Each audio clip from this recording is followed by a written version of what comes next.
सुनाई नहीं देगा। कैमरा का एंगल चेंज कर लीजिए। हाँ ठीक है, बात खत्म हो गई। Akhilesh ji, Shakeel ji, love you. Akhilesh ji, stage पे कांग्रेस पार्टी के सब वरिष्ठ नेता, गठबंधन के नेता, हमारे प्यारे कार्यकर्ता भाइयों और बहनों, आप सबका यहाँ बहुत बहुत स्वागत, नमस्कार।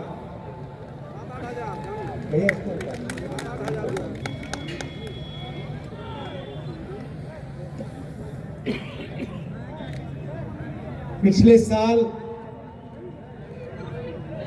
कन्याकुमारी से कश्मीर तक हम भारत जोड़ो यात्रा पे चले। 4000 किलोमीटर समुद्र से हिमालय तक ये यात्रा चली और बहुत सारे लोगों ने रास्ते पर हमें पूछा,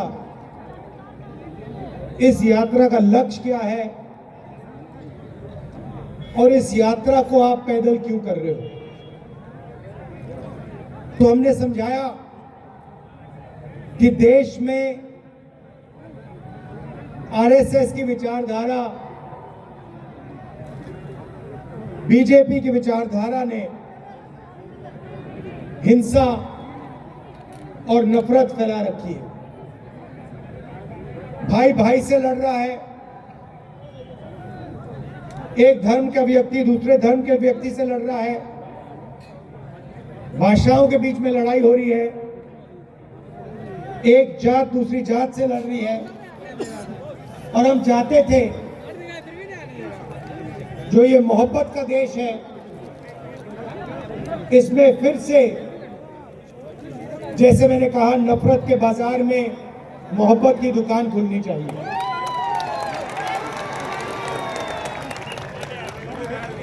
यात्रा में हम लाखों लोगों से मिले। सेल्फी का जमाना है तो हजारों लोगों के साथ सेल्फी हुई। 7 घंटे हम चलते थे, किसानों से, मजदूरों से, स्टूडेंट से, माताओं बहनों से बातचीत होती थी। उनके दिल में जो दर्द था, 20 मिनट के लिए हम अपनी बात रखते थे। और हिंदुस्तान की राजनीति पर यात्रा का बहुत बड़ा असर पड़ा। एक विचारधारा जो बीजेपी देश के साथ मोहब्बत की, आप जानते हो नफरत को नफरत नहीं काट सकती। जितनी भी कोशिश कर लो, नफरत को नफरत नहीं काट सकता है। नफरत को सिर्फ मोहब्बत और प्यार काट सकते हैं। तो जिस तरफ वो नफरत की बात करते हैं, देश को बांटने की बात करते हैं, दूसरे तरफ हम मोहब्बत, इज्जत, भाईचारे की बात करते हैं। जब हमने यात्रा खत्म की तो काफी लोग हमारे पास आए, कहते हैं, राहुल जी, आपने कन्याकुमारी से कश्मीर तक यात्रा कर दी, मगर देश का जो राजनीतिक सेंटर है, सोशल जस्टिस का जो सेंटर है, जहां से सामाजिक न्याय की लड़ाई शुरू होती है, वहां से तो आपकी यात्रा गई नहीं। बिहार से आपकी यात्रा गई नहीं, असम से आपकी यात्रा गई नहीं। तो बहुत लोगों ने हमें कहा कि एक यात्रा नॉर्थ ईस्ट से लेकर महाराष्ट्र तक होनी चाहिए, और हमने बात मान ली।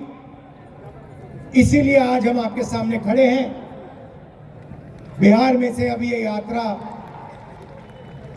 भारत छोड़ो न्याय यात्रा निकलने जा रही है। शुरुआत मणिपुर में की, वहां आपने बीजेपी की जो विचारधारा है उसको अपनी आंखों से देखा। मणिपुर को 2 भागों में बांट दिया है, भाई को भाई से लड़ा दिया है और पूरा प्रदेश 6-7 महीने से जलता जा रहा है। दुख की बात है कि हिंदुस्तान के प्रधानमंत्री आज तक मणिपुर नहीं गए। शर्म की बात है।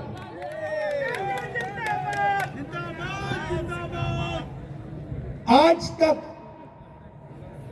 हिंदुस्तान के प्रधानमंत्री मणिपुर नहीं गए। लोग मारे जा रहे हैं, घर चलाए जा रहे हैं, मगर आज प्रधानमंत्री वहां आज तक नहीं पहुंचे। तो ये देश की हालत है। अब बिहार में हमारा क्या लक्ष्य? इस यात्रा में हमने न्याय शब्द जोड़ दिया है। भारत जोड़ो न्याय यात्रा। और सच्चाई ये है कि आज के हिंदुस्तान में गरीब व्यक्ति को ना आर्थिक न्याय मिलता है, ना सामाजिक न्याय मिलता है।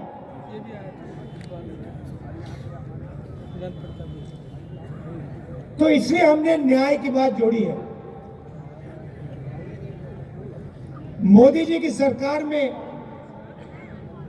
2-3 अरबपतियों को हिंदुस्तान का पूरा धन पकड़ा दिया जाता है, चाहे वो एयरपोर्ट हो, पोर्ट्स हो, इंफ्रास्ट्रक्चर हो, अस्पताल हो, यूनिवर्सिटी हो, सारा का सारा 2-3 बड़े उद्योगपतियों को पकड़ाया जाता है। मगर जो हाथ से काम करता है, मजदूरी करता है, जो किसान खेती करता है, उसकी सरकार मदद नहीं करती। उसके लिए बैंक के दरवाजे बंद हैं और उसके लिए नोटबंदी और जीएसटी है। अरबपतियों के लिए बैंक के दरवाजे खुले, प्रधानमंत्री का अफसर खुला, का ऑफिस खुला, सरकार के सारे दरवाजे उनके लिए खुले। तो ये बात हम आपके सामने रखना चाहते हैं। बिना सामाजिक न्याय और आर्थिक न्याय के ये देश प्रगति कर ही नहीं सकता है। ये खोखले शब्द हैं, ये जो विकास की बात करते रहते हैं, सामाजिक न्याय के बिना, आर्थिक न्याय के बिना ये काम किया ही नहीं जा सकता है। अंत में मैं आपको एक उदाहरण देना चाहता हूं। पूरा देश जानता है कि देश में सबसे बड़ी आबादी ओबीसी वर्ग की होती है। तकरीबन 50% ओबीसी वर्ग की आबादी है। 15% दलित है, 12% आदिवासी हैं, तकरीबन 15% माइनॉरिटी है। ये सच्चाई है देश की।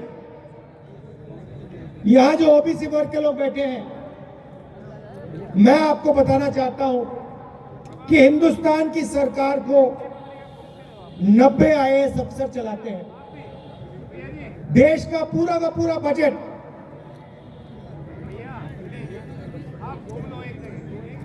हर रुपया ये लोग निर्णय लेते हैं। डिफेंस में कितना पैसा जाएगा, स्वास्थ्य में कितना जाएगा, किसानों को कितना मिलेगा, ये 90 अफसर ये सारे के सारे निर्णय लेते हैं।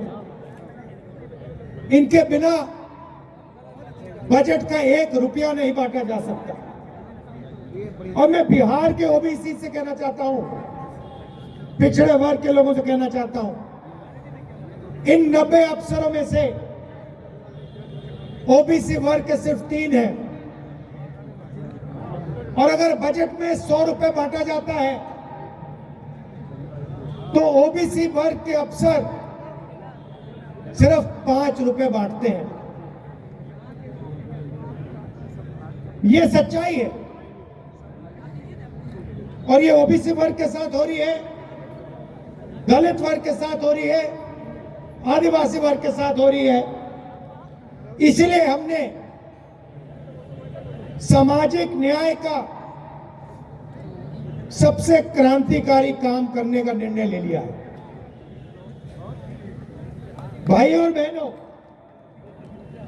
इस देश को पता लग जाना चाहिए कि इस देश में ओबीसी कितने हैं, दलित कितने हैं, आदिवासी कितने हैं, जनरल कितने हैं।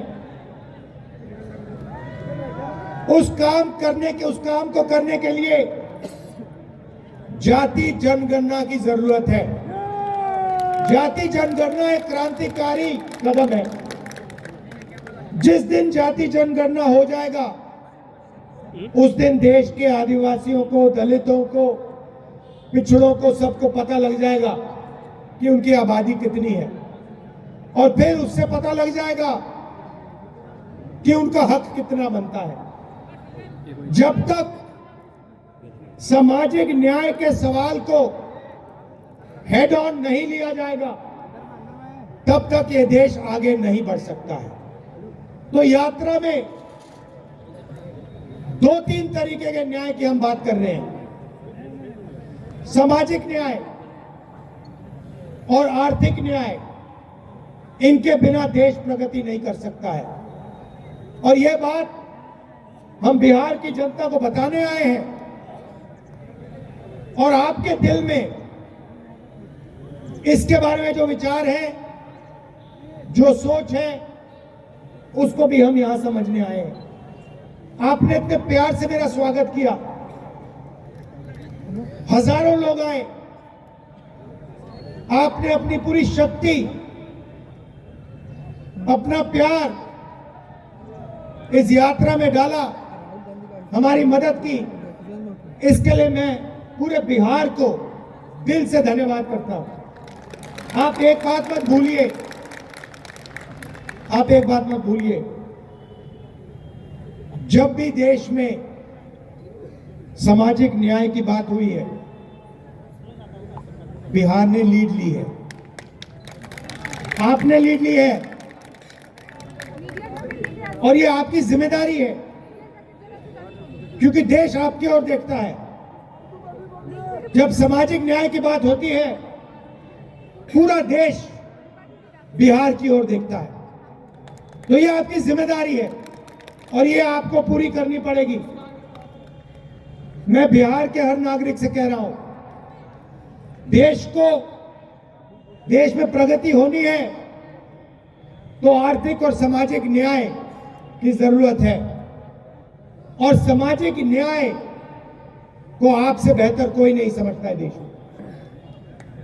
ये मैं आपको याद दिलाना चाहता हूं। आप सबका दिल से बहुत बहुत धन्यवाद। नमस्कार, जय हिंद।